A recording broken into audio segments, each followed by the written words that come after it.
આપણે સેકન્ડીઓ કાંટો કરી દીધો, તું અમારા માટે બધું કર્યા કરે, તું અમારા માટે બધું કર્યા.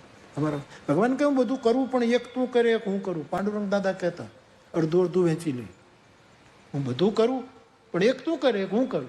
આ પાંડુરંગ દાદાના વિચારો છે. પાંડુરંગ દાદા એમ કહેતા કે તું ખેતર તું ખેડ તો વરસાદ હું લાવું. ખેતર ખેડી છે કે વરસાદ લવાય? જે કૃત્રિમ જે પ્રયોગો થાય એ કાંઈ બહુ સફળ નથી થયા. થાય છે, વાદળા ચડે આ કરે, ઘણા તો વાદળા જ ચડે, કાંઈ વરસાતો નહીં. ખાલી વાદળામાં ધુવાડો દેખાય ને રૂપિયાનો ધુવાડો, પાણીનું ટીપું એકેય પડ્યું. અમારા વિનુ મહેતા એમ કહેતા કે ઘણાને તમે લેખકોને વર્ષા ઉપર નિબંધ લખવાનું કહો તો છાપાનું એક પાનું આખું વર્ષા ઉપર લખી નાખે, પણ એનો નીચો હતો કે પાણીનું ટીપું ન નીકળે. સાહેબ કાંઈ નીકળે નહીં, કાંઈ નીકળે નહીં. મને ભીંજવે તું, તને વરસાદ ભીંજવે. રમેશ બારકની જેમ નાય. મારે શું થઈ શકો કે તમારે, હું તમને કહું, હું મહુવા હતો તો હું સાંજે બધાને મળું. એ મહુવાના બધા સાંજે મળવા આવે, એમાં બે તાજા કવિઓ, હાવ સીધા તાજાઓ, ફ્રેશ એકદમ આવ્યા. અને વર્ષા ઋતુનો સમય હતો અને એક વરસાદનું ઝાપટું પડી ગયું અડધા કલાક પહેલાં. પછી બે જણા આવ્યા, જય શ્યામ. મેં કીધું આવો આવો આવો, એ બાપુ એક બે કવિતા સંભળાવવી છે. બધા ઉદાર એ સામેથી આવીને આપણને આનંદ આપે કે એક બે કવિતા. મેં કીધું બહુ સરસ સાહેબ, આવ નવરા બેઠા છીએ વર્ષો વર્ષો. એટલે એણે બે જણાએ વર્ષા ઋતુની કવિતા સારી હતી, પ્રયત્ન સારો, પણ ટીપું એ કંઈ નહીં. એને બહુ પ્રેમ. હું તો સ્વાગત કરું ને, હું તો થોડોક વિનોદ કરું છું. બાકી મારા માટે તો કોઈ પણ જાતની તમારી પાસે કળા હોય તો તલગાજડા વહી આવો. બધી જ કળાની મારે આરતી ઉતારવી છે સાહેબ. કોઈ વસ્તુ એમને ન રહેવી જોઈએ. તેથી એને સરસ કવિતાઓ કીધી.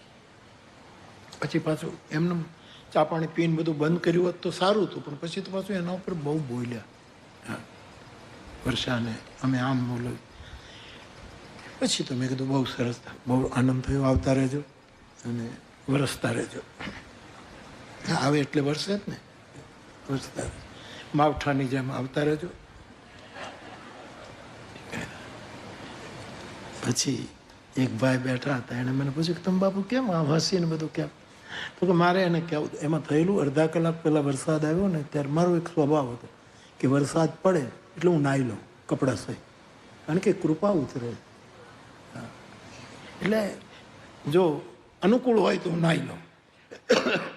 એટલે સંધ્યા પૂજા કરીને બેઠો હતો. સંધ્યામાં વસ્ત્રમાં નાહી લીધું. પછી કવિઓ આવ્યા, એટલે મેં મનમાં કીધું કે તમે કવિતા રચા કરો, મેં નાહી લીધું છે સાહેબ, નાહી લીધું.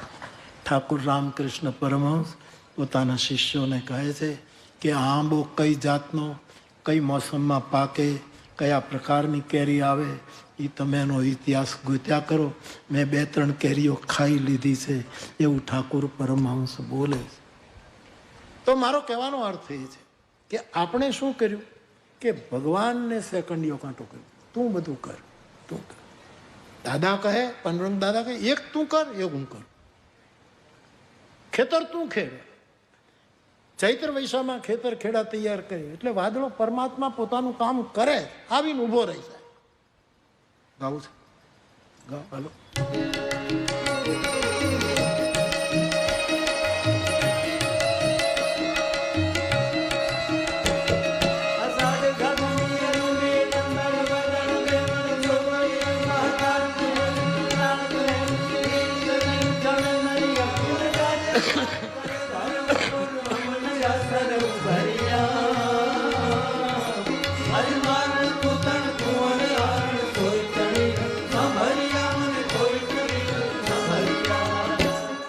છોકરાઓની ઈચ્છા હતી કે ગાવું, મારું એનું રાખવું પડે છે, એનું કામ પડે છે. એટલા માટે ખેતર તું ખેડ, વરસાદ હું લાવું. પાંડુરંગ દાદા કેવી મોટી વાત કર. બીજ તું વાવ, અંકુર હું કાઢું. બીજ વાવ, અંકુર કાંઈ ફૂંકો મારવાથી નીકળતા નથી. અને નીંદી બાજરાના કે ઘઉંના છોડને તું સરખો રાખ તો બાજરા કે ઘઉંની ડુંડી અથવા કોઈ ડુંડું હું લાવી દઉં.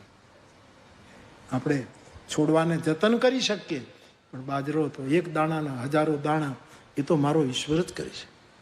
અને એ દાણાને ખળામાં ભેગા કરી એને ઘંટીમાં દળી અને રોટલો તું બનાવ, પકાવી હું દઉં, પકાવેલો રોટલો ખાય તું, તો પચાવી હું દઉં.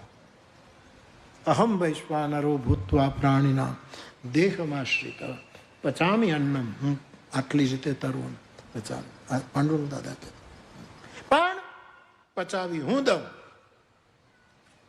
ખાવું એ તૃપ્તિ છે.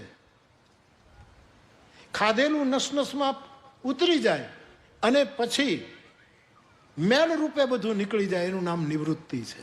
ખાવું એ પ્રવૃત્તિ છે અને પેટ સાફ થઈ જાય એ નિવૃત્તિ છે. એ પાછું ભગવાન કહે હું કરું, તને શાંતિ હું આપી દઉં. નહીંતર માણસનું પેટ ભરેલું જ રહે તો અહક થાય. માણસ એ પાછું નિવૃત્તિ એમાં પાછી. અને પછી ભોજન કરી શાંતિથી તું સુઈ જા, જગાડું હું. સુઈ તો આપણે જઈએ, જગાડે નહીંતર આપણે બધાને ખબર છે કે આને જગાડવા જેવો નથી. એટલે સમાજનો તો કોઈ આપણને જગાડવે ને, કારણ કે એને ખબર છે આપણા સ્વભાવને કે આને બોલાવ્યા થાય એવું નથી. તુલસીદાસજી લખે છે, આ તો પ્રસ્તુત કુંભકર્ણ સમ સોવત ની કહે. તુલસીદાસજી કહે અમુક લોકો કુંભકર્ણની રીત જેવા, કુંભકર્ણના રીતે સુતેલા સારા. સુતેલા આવું લખ્યું છે. પણ આપણે એવું કર્યું કે ભગવાનને સેકન્ડીઓ કાંટો કરી દીધો. તું અમારા માટે બધું કર, તું કર. હા, સંતો તો ત્યાં જ રહ્યા, મિનિટમાં જ કાંટા. એ આમે ન ગયા ને આમે ન ગયા, એ તો ત્યાં જ રહ્યા. મધ્યમ માર્ગી સાધુ એ વચ્ચે જ રહ્યા, એ ત્યારે. અને આપણે કલાકના કાંટા થયા કે ભગવાન તું ફર્યા કર. સંભવામી યુગે યુગે, સંભવામી યુગે યુગે, સંભવામી યુગે યુગે, તું આવતો રહે. અને સંતો હોય તો જ્યાં છે ત્યાં કર્યા જ કરે. ક્યારેક એકનાથ, ક્યારેક નામદેવ, ક્યારેક ફલાણા ફલાણા, એ જ્યાં છે ત્યારે. આ તમે સાધુ સંત અને ભગવંત તમે જો આમનામ કર્યા કરશો તો અમે એક ડગલું હાલશું મૃત્યુ તરફ. મૃત્યુ તરફ હાલશું. અમરત્વ એ રામ નામ છે. એ અમરતા, એ અમરતા છે. કબીર સાહેબ કહે શૂન્ય મરે, અજપા મરે, અનહદ હું મર જાય. કેમ બીજો શબ્દ ના આવ્યો?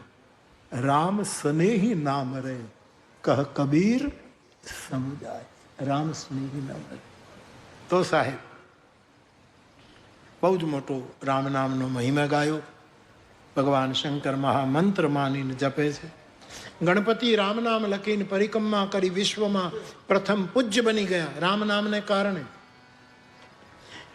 આદિકવિ વાલ્મીકી ઉલટા જપે છે. મરા મરા બોલ્યા અને શુદ્ધ થયા. જપ કરવાથી સિદ્ધ થવાય, ઉલટા જાપ કરવાથી શુદ્ધ થવાય. પાર્વતી 1000 નામનો પાઠ કરે. શિવજીએ કહ્યું દેવી એકવાર રામ નામ બોલો, સહસ્ત્ર નામ બરાબર થઈ જશે. અને ત્યારથી પાર્વતી પણ રામ નામને 1000 નામ બરાબર સમજી અને રામ રામેતિ રમે રામે મનોરમે સહસ્ત્ર નામ તત્તુલ્યમ રામ નામ વણ. તો તુલસીદાસજીએ તો 72 પંક્તિઓમાં રામ નામનો મહિમા ગાયો છે. રકાર એ શ્રાવણ મહિનો છે અને મકાર ભાદો.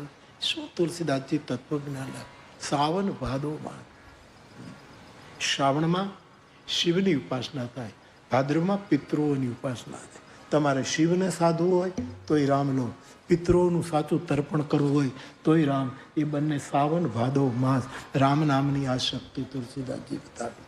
તો બાપ, જેમ રામજીએ ત્રેતાયુગમાં લીલા કરી એમ કલિયુગમાં અત્યારે આપણી પાસે રામ નથી, પણ રામનું નામ છે. શાશ્વત છે રામ નામ.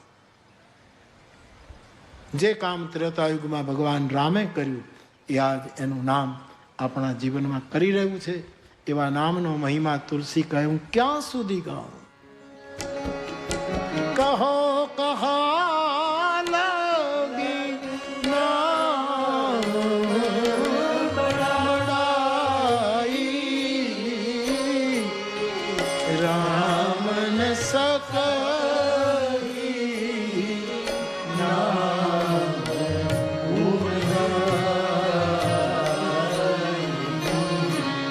રામ ન સકી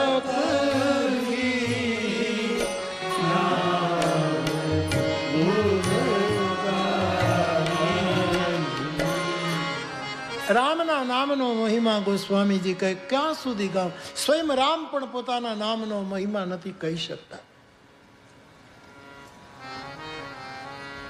માણસ છીક ખાય ને તો મોટા ભાગે હા શ્રી રામ છીક ખાય ગયો, જાણે અમેરિકાનો વિઝા મળી ગયો એટલો આનંદ થાય. છીક રોકાઈ જાય તો આપણે એમ થાય અરે અરે ગઈ ગઈ ગઈ ગઈ, પણ જો નીકળે એટલે અમેરિકાનો વિઝો મળ્યો એટલો આપણે. પણ માણસ છીક ખાય તો મોટે ભાગે રામ રામ. ઘણા માણસોને છીક આવે તો લાઈનમાં આવે, એક આરે 8-10 છીંક આવે, આપણે રાહ જોવી જોઈએ કે આગળની વાત આ છીંક પૂરી થાય પછી થાય. એટલી છીંક આવે પછી નિરાશ થઈ જાય. રામ નામ જપતા જપતા બગા શું ખાવ? તુલસીદાસજી લખે છે રામ રામ કહીજે જમવા. બગા શું ખાતા ખાતા રામ રામ રામ રામ રામ તો તુલસીદાસજી કા પાપના ઢગલા ખલાસ થઈ ગયા. આ બગાસા ખાતા ખાતા રામ નામ લઈએ છીએ ને એટલે આપણા પાપ બળી જાય. નહીતર આપણે તો એટલા કર્યા છે ને કે આપણે આ પૃથ્વી પર ટકવા મુશ્કેલ છીએ. આ તો છીક ખાઈને બગાસા ખાઈને આળસ મરડીને હે રામ કહીને પડીને ઊભા થઈને રામ બોલીએ છીએ એટલે ટેક્યા છીએ, બાકી તો મુશ્કેલી છે. આ હરિનું નામ, નહીતર તો જેસલની જેમ બધું પ્રકાશવું પડે એમ છે સાહેબ. પાપ તારું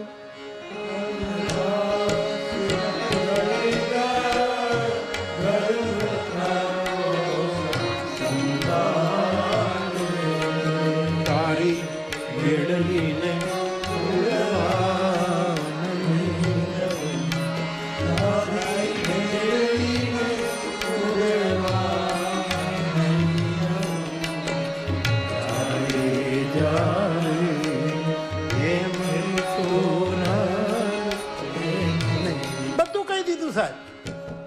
આ જેસલમાં શું છે ધડાકો એવો થયો ને, નહીતર આમ કર્મમાં માણસ ભક્તિમાં આગળ વધે. આનો જે ઉર્જા હોય ને, માણસ ખરાબ રસ્તે જાય તો એક કટકા 3 ઘા કટકા કરી નાખે, અને જો હારે રસ્તે જાય 9મી ભક્તિમાં સીધો પહોંચી ગયો જેસલ. નહીતર તો શ્રવણ કરો, કીર્તન કરો, સ્મરણ કરો, પાદ સેવન કરો, અર્ચન કરો, વંદન કરો, દાસ્ય ભક્તિ કરો, સખ્ય કરો, પછી આ સીધો એક છલાંગે ગયો આત્મનિવેદન ભક્તિ. જેટલા મથે જા વાળ સતી રાણી, જેટલા મથે જા વાળ એટલા તે વક્રમ એટલા તે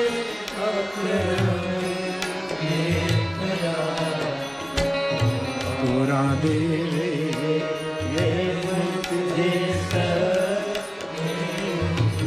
અમારો બગસરાનો કવિ સ્નેહી પરમાર્થ એમ લખે, જેસલ તોરલનો સંવાદ એક ગઝલમાં ઉતાર્યો. એણે એમ કહ્યું કે તોરલ જેસલ કહે છે કે સતી જીવતા તો સાથે ન રહી શક્યા, પણ હાલો અંજારમાં સમાધિ તો સાથે લઈએ. સાહેબ આવી સુંદર વાત કરી. જાત્રા કરવા જેસલ પીરની, બેડલો ના ગરિયો બેડલો ના. હું છે ને માનસ મહાત્મા દાંડીમાં કથા કરતો હતો ગાંધીજી ઉપર. માનસ મહાત્મા તે દરિયાની કિનારે મારી કુટિયા બનાવી. આમ આખો દરિયો અને રેતી, એટલે કાંઈ બહુ પાકું ફાઉન્ડેશન થાય નહીં, એટલે રેતી બનાવી કુટિયા. એમાં એક 3-4 દિવસે એક જિજ્ઞાસુએ પ્રશ્ન પૂછ્યો કે જેસલ તોરલની સમાધિ વર્ષે વર્ષે એક ચોખાવા કે આમ નજીક આવે છે એવું શ્રદ્ધા જગત કહે છે, જે હોય તે. તો મને કે બાપુ એમાં તમને શું લાગે છે? આવો એક પ્રશ્ન મેં ખુલાસો કરેલો કે મેં આવું સાંભળ્યું છે, મેં પણ એવું સાંભળ્યું છે કે વર્ષે વર્ષે આમ ચોખાના દાણા જેટલું, અને આવું આવું ગોઠવણ કરનારે આવું નાનું માપ જ રાખે. વેત ન કહે, ફૂટ ન કહે, નહીં તો ધડ દઈને ભેગું થઈ જાય. ભેગું કરવું નથી, સમજે? એટલે આમને લોકોની શ્રદ્ધા ટકી રહે અને આ બધું હચવાય. બાકી તો પીરાણું શું ન કરે, તમે એ પણ એને ઓલામાં નહીં, પીરાણું શું ન કરે. દિલીપ રોય જેવો બુદ્ધિજીવી માણસ પણ એમ કહે છે કે હજી પણ ચમત્કાર થાય છે, હજી પણ અધ્યાત્મ જગત વાંઝણું નથી સાહેબ. સાહેબ સગર્ભા છે આ અધ્યાત્મ જગત, એમાં ક્યારે શું પ્રગટે કાંઈ ન કહેવાય. આપણે આપણું ગજું નહીં સાહેબ. એ થાય મહાસમાધિઓ, આ ભૂમિ સમાધિઓની, દાદા મેકરણની સમાધિ, કેટલા પીરોની સમાધિ, આ ભૂમિ સમાધિઓ. કચ્છ ઉપાધિનો પ્રદેશ જ નથી, સમાધિનો પ્રદેશ છે. ઉપાધિ તો આપણે ખોટી કરીએ છીએ, બાકી આ છે. અને સમાધિ એટલે જીવનના તમામ સંશયોનું સમાધાન મળે, એનું નામ હું સમાધિ કહું છું. બધા જવાબ મળી ગયા, વાત પૂરી. પાયો પરમ વિશ્રામ, સમાધિ. આ તો સમાધિનો.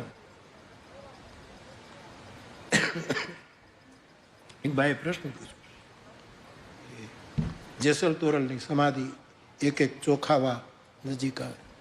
એ મેં એને કહ્યું, ભાઈ એમાં મને કાંઈ ખબર નથી. હું તો અંજાર કથા કરવા ગયેલો, પેલે અંજાર કથા થઈ, પછી તમારું વેલજીભાઈ ત્યાં અમારું કથાકારોનું ત્રિવેણી, અને પછી તો વેલજીભાઈ કથા શરૂ કરી. હા, એ રૂડો માણસ જતો રહ્યો જલ્દી સાહેબ. વેલજીભાઈ કેવો રંગાયો હતો સાહેબ, ઓહો ગજબ. હું એની પાસે ભેરવી કરાવ્યા કરું. હા, મુકે માતૃભૂમિ કહું નમન ભેરવી.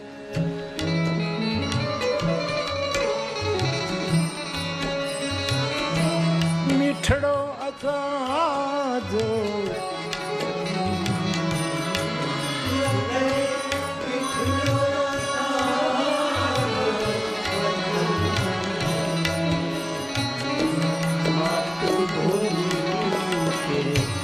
આવ બાબા.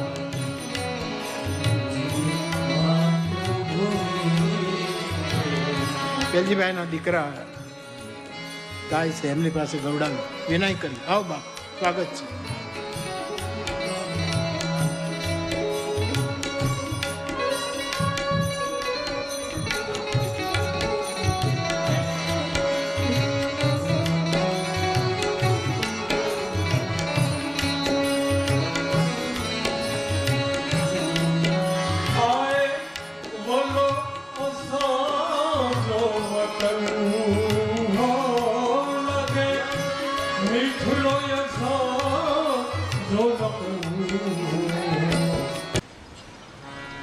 ગુરુ પૂર્ણિમાના એ દ્રશ્યો યાદ કરું. વેલજીભાઈ આમ ભીડમાં એકલો ઊભો હોય, કોઈ દિવસ આગળ આવવાની કોશિશ ન કરે, પરસેવે રેબ જેવું હોય. એની શ્રદ્ધા. એક માળું જતો રહ્યો આપણી પાસે, વ્યાસપીઠ ઉપર બેસી ગયો સાહેબ. ગજ્જર નો તો જીગર હતો. ગજ્જર તો એક ખાલી એની ઓળખાણ હતી, પણ એ ત્રણેય શબ્દો આમ ફેરવી નાખું. ગજ્જરનું જીગર, એ કચ્છનો જીગરી માણસ હતો.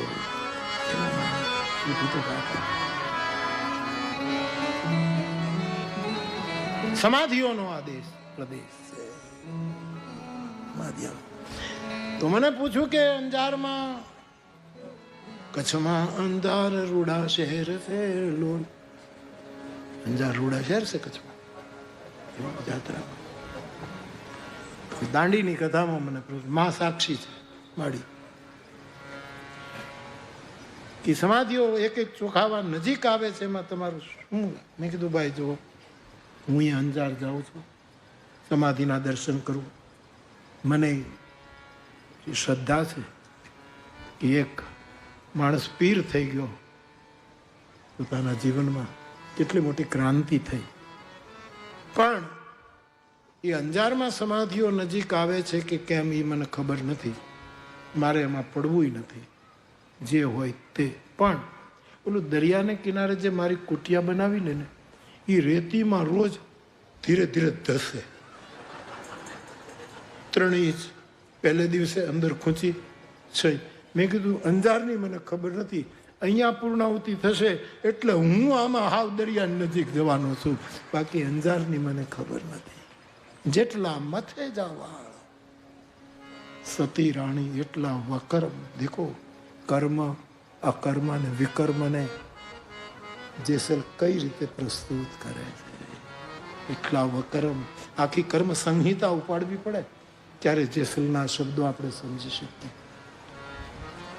આત્મનિવેદને પહોંચેલો આ માણસ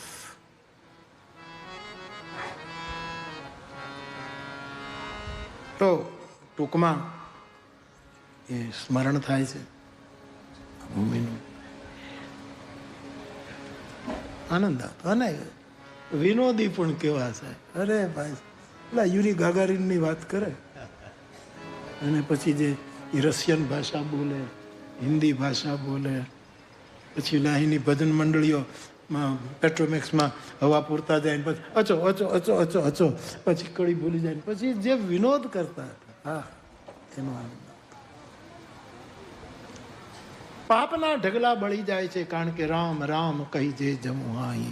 રામ નામ બોલતા બોલતા જે બગાસું ખાય છે એના પાપના નહીતર આપણા પાપ એટલા છે કે આ ધરતી ઉપર ટકવાને આપણે અધિકારી નથી. એવું રામ નામ. રામ પણ એના નામનો મહિમા ન કહી શકે. એને તમે ભાવથી લો તોય ચાલશે,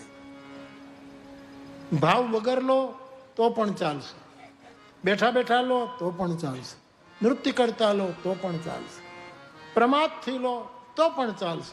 બધા જ રસ્તાઓ ખુલ્લા રાખ્યા. કેવલ પ્રભુનું નામ લો.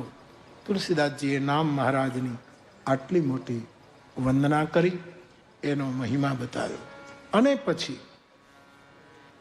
આપણને બધાને રામ નામ કરતા કરીને પછી હવે રામાયણની કથા તરફ આપણને લઈ જાય છે. પેલા માણસને તૈયાર કરવો પડે, પછી આગળની યાત્રા શરૂ થાય. રામ નામથી દીક્ષિત કરીને શ્રોતાઓને તુલસીજી હવે રામકથાના આધ્યાત્મિક ઇતિહાસ તરફ દોરી જાય છે કે આ કથા જે છે